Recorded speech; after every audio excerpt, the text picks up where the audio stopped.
Good morning, good afternoon, good evening, wherever you may be, and welcome to a very special extra interview of Final Cut. Today, I'm joined by a man who has been in the Arrowverse many times. He's also been in IZombie, Timeless, Supernatural, Charmed, and Virgin River, amongst other projects. And how he's not been the subject of a romance movie by now is beyond me. So, ladies and gentlemen, allow me to introduce Phillip Prajoux. Hey, how's it going, everyone? How are you, sir? You well? Yeah, I'm doing really well, thanks. And you? Yeah, not too bad, mate. Let's start with the inevitable question. How did you get started out in acting? Yeah, it's kind of a long journey, sort of set in two parts. When I was sort of in elementary school, I guess primary school, and then going into junior high, I got into improv. One of my best friends, his parents had a theater company in Banff, where I grew up. And they had an improv. I don't want to say league, but it was just that we got together every week and did some improv. So that sort of got my toes into it. And but then I kind of stopped. It was my life priorities went over to academics and into sports. So I did that, and that was sort of all through secondary school. I pursued those and went to university sort of with the goal of becoming a lawyer. And in my second year university, I was doing a research paper about socialization of something. It was a sociology paper. And I just thought to myself, I definitely can't do this kind of work for the rest of my life. And I mean, film had always played a role in my life. And I thought, you know what, if I don't try it now, I'm not going to. So started looking up acting schools here in Vancouver, and I fell on one, and it's it's been sort of since then. I dropped out of university. I mean, I finished the year that I was in, and then went to an acting school, and have just sort of been plugging away since then. Yeah. Obviously, everyone has influences when they grow up. I mean, I myself, influences-wise, have been James Cameron, Ridley Scott, Arnold Schwarzenegger among many, and obviously nowadays it's more like Chris Nolan, Tom Hardy. Hans Zimmer is still an inspiration, however many years it is since I first listened to any of his soundtracks. So for you, who are your influences growing up, and who inspires you now? I guess growing up, my friend whose parents had the theater company, he played a vital role in introducing me to some great films. I mean, like Raging Bull, Godfather. I'll say Godfather 1 and 2 because I wasn't a huge fan of the third one. So I'd say he was actually quite a big influence on my creative journey. But yeah, actors that I sort of look up to, I mean, Tom Hanks, Robin Williams, I just his, I guess, the way that he affected people and the way that he was such a chameleon. I mean, he could make you laugh, he could make you cry, he could do anything. And a little bit later on, Lord of the Rings played a huge influence in my life, and watching the cast extras after that. So, I mean, Elijah Wood, Viggo Mortensen and his journey. And now, I mean, Tom Hardy is such a great example that you brought up. So, I'd say him, and I mean, there's just so many, but those are sort of the main ones. And I mean, I really also, just the way my journey has gone, I really take inspiration from actors who didn't really get their breaks young. I'm looking at John Hamm and Clint Eastwood and the Morgan Freemans, like the guys who they put in so much work, and eventually, you know, things came to fruition for them. But I really take great inspiration from them. Yeah. Obviously, as I previously said, you've been in, IZombie, Timeless, Supernatural, Charmed. So what have been the career highlights for you? I think, strangely enough, I mean, I've never really been trained in too much comedy. I mean, I did improv as a kid, but it was like a lifetime away. But doing trial and error and getting to work with Kristen Chenoweth was just mind blowing. So that's got to be up there. Yeah. And I mean, little other goals that I'd set for myself that have come to fruition as well. have been great career highlights. I've been getting my first job, seeing the career sort of build up in terms of getting bigger parts and bigger auditions and that kind of thing as well. Yeah. Now, I understand that you've done table reads and casting for, is it Virgin River you've done it for?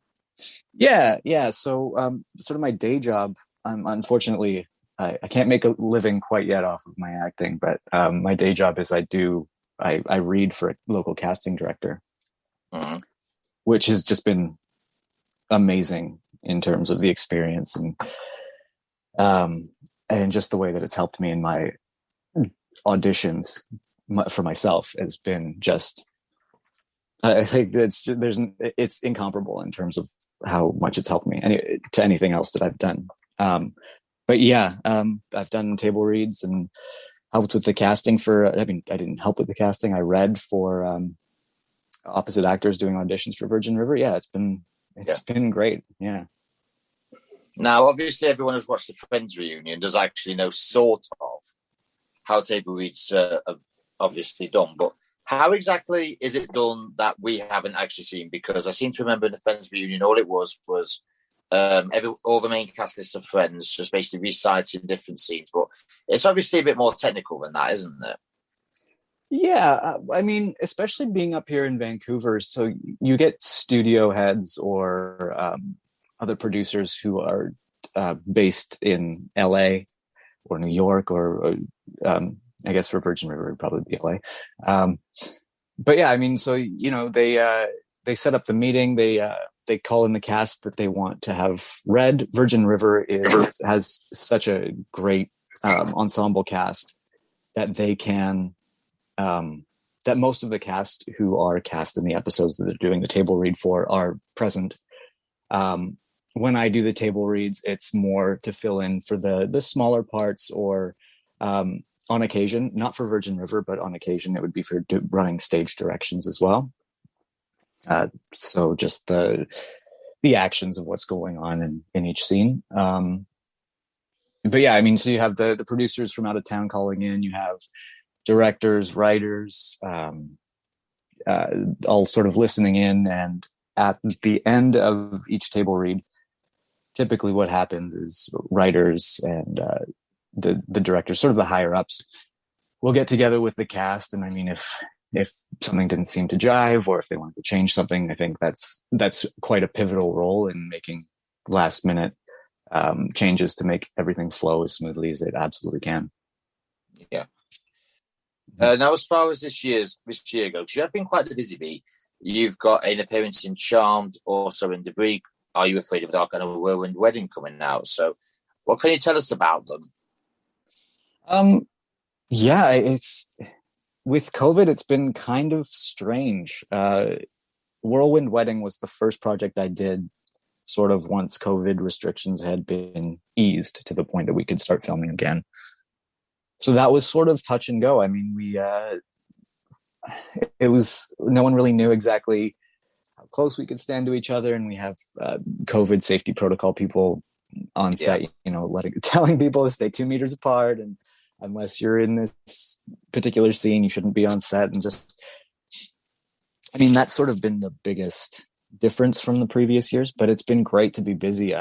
They've been such fun projects for totally different reasons. Are You Afraid of the Dark and Charmed are both shows that I watched. I watched a bit of Are You Afraid of the Dark in my youth. I was a little afraid of it because, to be frank, I'm kind of a softie when it comes to horror stuff. And yes, I consider Are You Afraid of the Dark horror. Charmed, I kind of watched it a bit in my youth. I watched the old series with my wife previously. She's a huge fan of it. So of the old series specifically as well.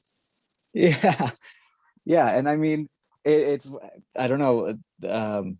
It's just one of those series that sort of sucked you in, and it was great.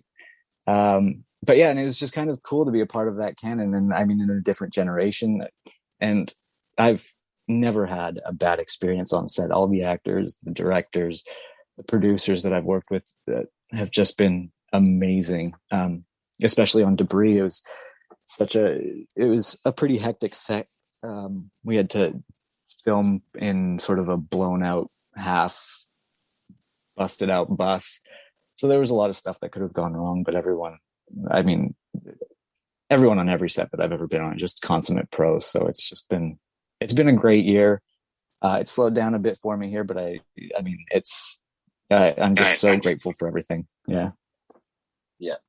All right, then. I was going to ask my next question, but you've kind of already answered it, so I'm going to go on to the next one. Now, Sure. Obviously, you have been in the new season of Series of Champs. I absolutely am probably one of the biggest fans of the 90s one. I absolutely love it to pieces. Now, I'm not quite sure how well you know it, but there is one of the sisters is leaving at the end of season 3 in the newest one, isn't there? I think I've heard that, yeah. Yeah. And obviously, everyone who knows about Old School Charm knows Shannon Doherty left at the end of the 3rd season. So, with that being said, just going to do a bit of theory work here. Do you think it's a good sign about the longevity of the show that obviously one went at the end of season 3 and there's one going at the end of season 3 in the newest one? So, do you think that's a bit of a good sign towards the longevity of the show? Both season 3, hey? Yeah, both sisters left at the end of season 3. I feel like Shannon Doherty did that quite a bit, didn't she? I mean, she left 90210 early too. Yeah. Yeah. I mean, I don't know. It was, I guess, let's just hope that it continues the same way. I think the first Charmed got 7, 8 seasons or something like that. It was 8 seasons, yeah. Yeah. I mean, why not? I feel like Charmed has a good following, and I think that, it's sad to see people leave, but why not? If it injects some different, different blood, different life into it, why not? Yeah. Let's say it's a good omen. It's a good omen. Yeah. All right, then. Last question as such. Why have you not been the subject of a romance movie yet?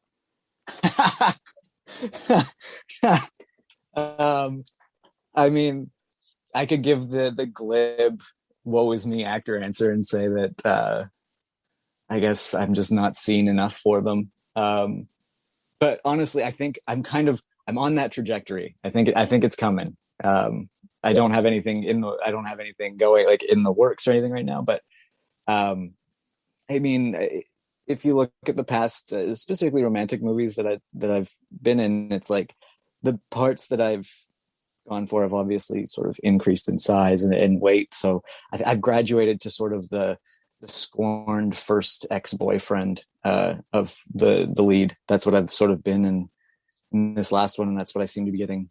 That's what I go out for currently. So I think a couple more of those, and hopefully I'll land on my feet and maybe bag me one. Yeah. Let's hope you do, sir. Just before we go into social, have you got anything coming up that you'd like to talk about that we haven't already discussed, or anything you'd like to personally promote?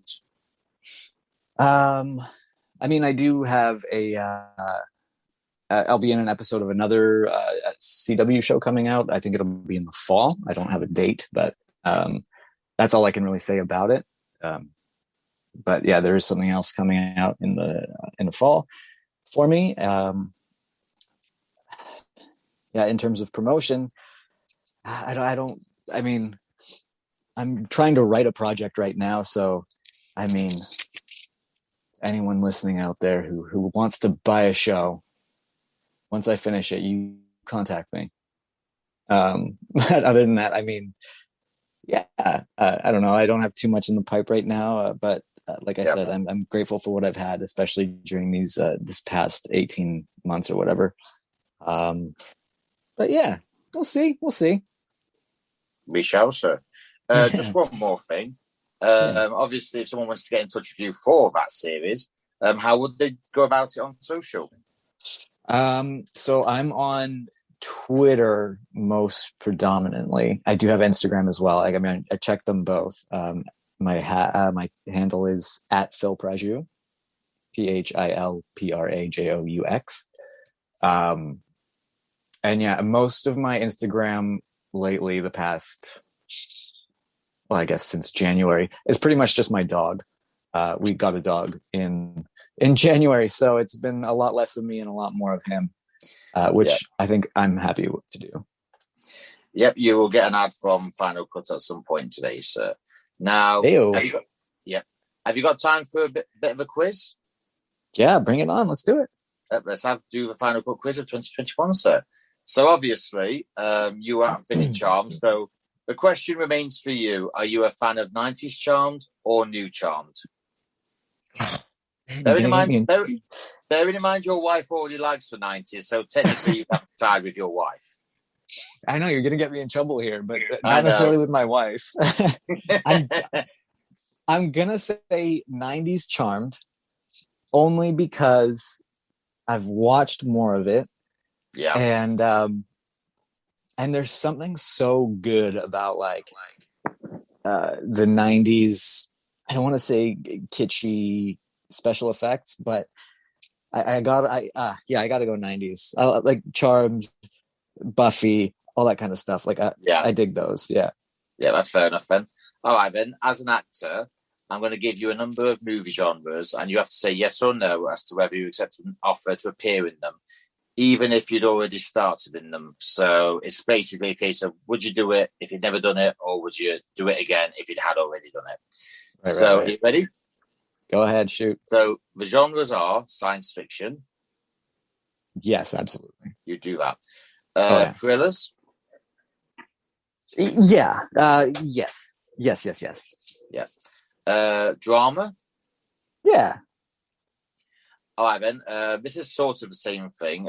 Animation or Japanese anime, simply because they're both near enough the same. I know they're not quite really the same, but they are sort of along the same line. And Japanese anime is probably more popular than it ever has been. Yeah. It's crazy how popular it's been. I would absolutely do them if I could. If I had the voice, and if something came out, I'd absolutely be chuffed to do those. Now, my favorite genre, would you do a horror movie? Oh man, I've listened to some of your podcasts, and I know you're a horror fan. And you know what? I'm a horror fan. This is one that part of me says yes, but part of me also thinks that, like I said, I'm a total softie. I think I might Janet Leigh my life if I was in a horror film. I don't know if I could live a normal life. I'd just be way too scared, man. All right, then let's put it this way. Would you try it once just to see what it was like? I mean, I guess I'd have to. Maybe it would depend on the director. Like, Sam Raimi? Strangely. Yeah. Okay, let's do that. I'll do one. I'll do one. There we go, ladies and gentlemen. I've got him to do one horror just to see what it's like. It's all on you, man. But if I can't shower anymore, I'm blaming you if I do that. I will apologize for that. Just, by the way, don't do anything Jaw style, otherwise you won't go in the bath ever again. Okay. All right. What about an action movie? Yeah, absolutely. Romance comedy? Yeah, I mean, I think so. Yeah. Let's do it. All right, then. The forgotten genre as it is nowadays. What about a Western? Oh, I'd love to do a Western. They're like, I grew up in Banff, which is not too far from Calgary, Alberta, and they shoot quite a few Westerns there. And although I am not great on a horse, I'd love to do a Western. I mean, I could learn, right? Yep. Could happen to yeah. All right, then. How's your singing voice? Are you asking me if I would do a musical? I am, yes, sir. If anyone could put up with my singing voice and my horrid choreography skills, I would do it. I think it might be sort of the same sort of horror musical juggle. I'd do one. Yep. But if anything goes wrong, I'll blame you again. 100%. But to be fair, you can't be any worse than Pierce Brosnan or Russell Crowe, let's be brutally honest. Whoa! It's that shade, man. Yeah. Russell Crowe gets so much trash thrown at him for that. To be fair, I think Pierce Brosnan does, but I think by the time Mamma Mia 2 comes around, he's kind of not singing as much, and you can kind of like, yeah, I don't mind him doing it. He's only doing it for about 5 seconds, so we can tolerate it for that much. Yeah, and he kind of has that sort of suave charm. So I feel like he can kind of charisma his way out of it. Whereas Russell Crowe, yeah, 90s Hollywood bad boy. I think Yeah. it's something he has to work against. So I think like right out of the gate, he's kind of two steps back. Yeah. You do realize that Pierce Brosnan actually had the best Bond girls in history. Yeah. Exactly. I'll give you that. So, I'll give you that. So yeah. What more need you say? Right, then the last one. It is a bit of a touchy subject. Not so much nowadays, but up until about 2018, it used to be a touchy subject. Okay. Video games that have been turned into movies. So, like Resident Evil, Silent Hill, Sonic the Hedgehog, etc., etc. So, all right, let me ask you, I'm going to put it to you this way. Would you do one, but would it depend on what it was before you signed up for it? I think I would do one. I don't know if it would so much depend. I mean, I might steer clear if they did a Mario's brother reboot. I feel like that the stereotype's just a little too for me. I'm also not Italian in any way, so I probably wouldn't go for that. But strangely enough, my brother played the game Uncharted, I think, and I think Nathan Fillion was Nathan Fillion was attached to that for a few years, right? Like I think there was rumors about that. My brother was convinced that I was going to be in that, and that's sparked my interest in the series. But like, obviously, I would say yes to that in a heartbeat. But pretty big names have been associated with that. Yeah, it is actually filming right now with Mark Wahlberg and Tom Holland. So, hell, well, there goes that chance. Well, you never know. There was many movies about it, and no offense, but Uncharted can't be any worse than the last Indiana Jones movie. Let's be honest. Aren't they doing another Indiana Jones as well? They're supposed to be, but as far as I'm concerned, Indiana Jones died. Not so much died, but finished with Last Crusade. Yeah, like can't we just leave it at a trilogy and just be happy with that? And not to mention Sean Connery was in it. Oh yeah, R.I.P. man. Yep, and that literally last 5 minutes is probably the way it should have ended on. The dog, you're named after the dog. Oh man, that cracks me up so much because I've been giving grief to my wife for the past week. Because of her Sean Connery impression. Because we were talking about how Sean Connery was almost cast as Gandalf. Like he was offered the part. Yeah. Sean Connery was actually offered a lot, He was actually offered, have you seen Star Trek 5, Final Frontier? No, I have not seen that one. It is one of the worst Trek movies ever made. And Sean Connery allegedly was in talks to play Spock's half-brother, but ultimately, he did Last Crusade. Lawrence Luckenbell got that role. And unfortunately, Sean Connery's ego definitely went a bit higher because Crusade worked well. Star Trek 5 just bombed all over the place in every single aspect. Yeah. I mean, it'd be pretty great to see him as a Vulcan, though. Yeah, bearing in mind this is Sean Connery, the man who was supposed to play a Spaniard that ended up just talking Scottish. So bless his cotton socks. He is a great actor, but unfortunately, he just can't lose that Scottish accent. Yeah, I mean, yeah. So maybe what I think the world is better for him having, let's say, steered clear from Star Trek, and I'm going to say Lord of the Rings as well, because Sirian McKellen is Gandalf as far as I'm concerned. Yeah, Gandalf the Grey and White. Absolutely. All right, Ben. Just two more questions in this quiz. Right, so you're an actor. So every actor who wants to make a movie. I mean, you said you want to make a TV series. They dream about certain actors, actresses, directors, producers they'd like to work with for it, etc., etc. So what I want you to do is pick a movie. There is no money, no object, sir. So you can have as much budget as Avatar if you wish. So all I need you to do is pick a director and 4 leads. Can be as many men or women as you want. Can be 2 of each. Can be one more of one or one more of the other. It's entirely up to you. Okay. Now, Have you ever heard of the Icewind Dale series? It was a book, and then it turned into an RPG. I think it was Vaguely.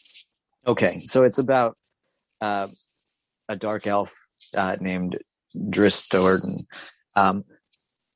That is a series, it's a series of books that I loved when I was in high school. If I could make any movie in the world, it would be that.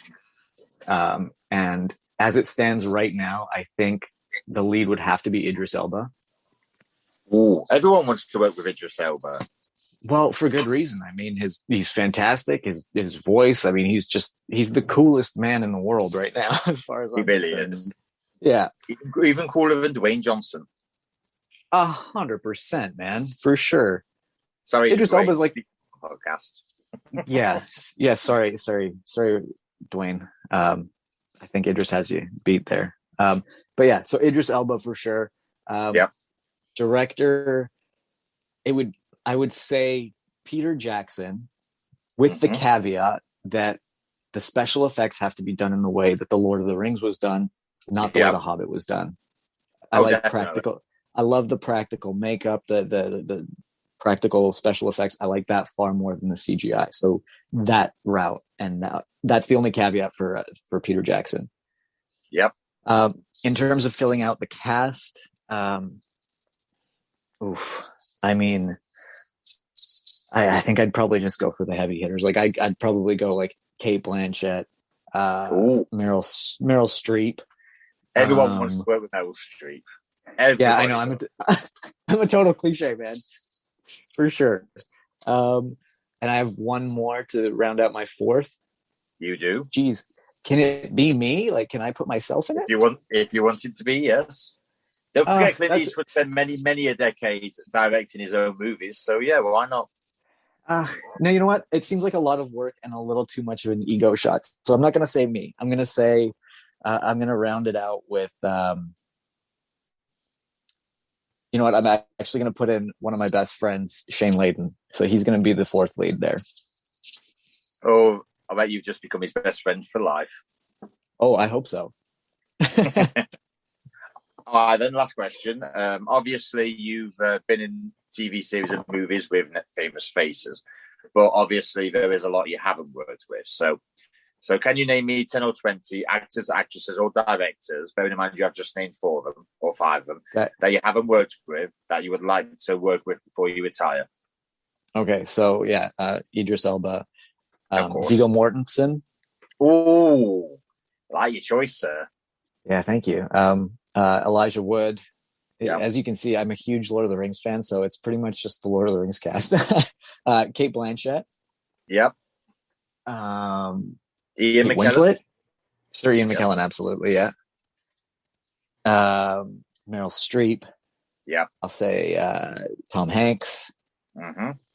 Denzel Washington. Oh, what a guy. Yeah. Now, would you be including his son in this these 10 or 20 as well?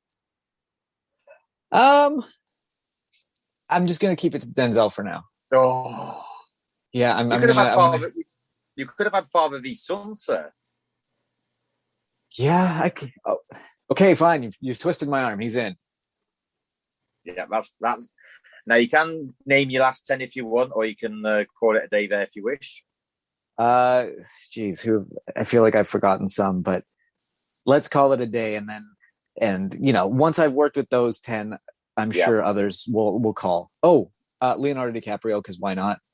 Yeah, he's Leo DiCaprio. Yeah, I know, and there are just so many. They're always Kerry Washington would be really cool. Ooh. I think. You have a thing for Washingtons, don't you? Apparently, yeah. Yeah. All right. Let's leave it at those actors. Yeah. All right. Do you want to know my 20 of? Yes, please. All varieties. All right. And Chris, you know what? Oh, sorry. I was just I'm writing. Okay, I'm writing these down because I'm interested. All right. You forgot Dwayne Johnson, and we literally just mentioned Dwayne. Oh man, you know what?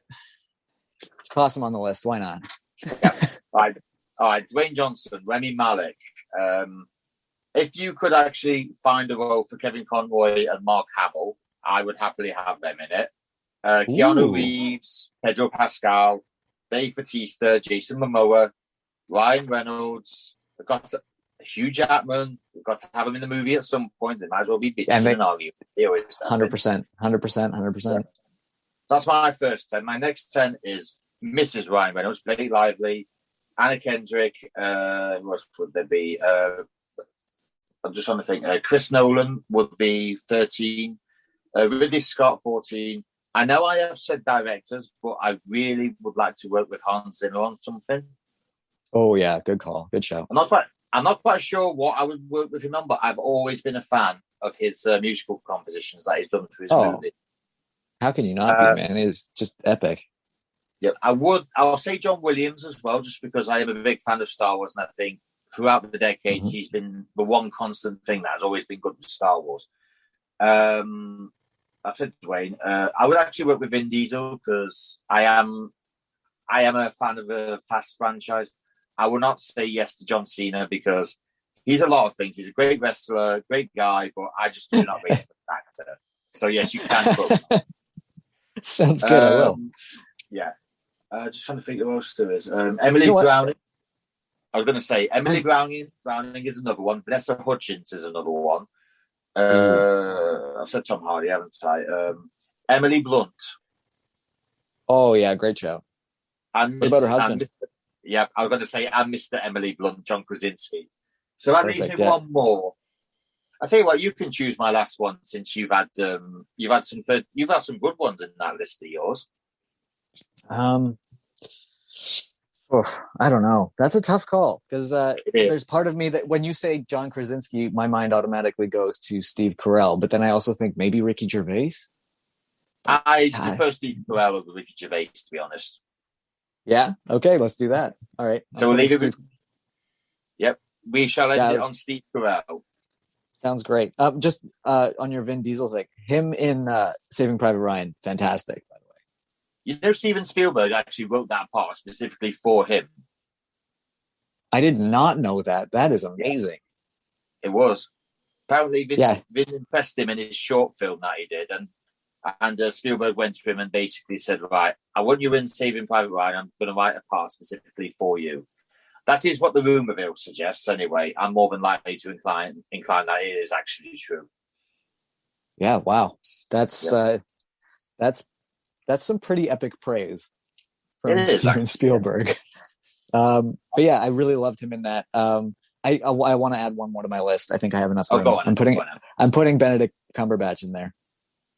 Yes. Well, I would actually like to include Robert Downey Jr. as well on my list, simply because I want one of them to say, like, no shit, Sherlock, or, yeah, right. Because they had the chance to in Infinity War Endgame, and they never said it. That's funny. That is definitely a missed opportunity, and I'm with you on that. And let's write it for them. Yep. And on that, ladies and gentlemen, I give you Phillip Prajoux. Thank you so much, man. Thank you, mate. Thank you very much. Cheers. Have a good day.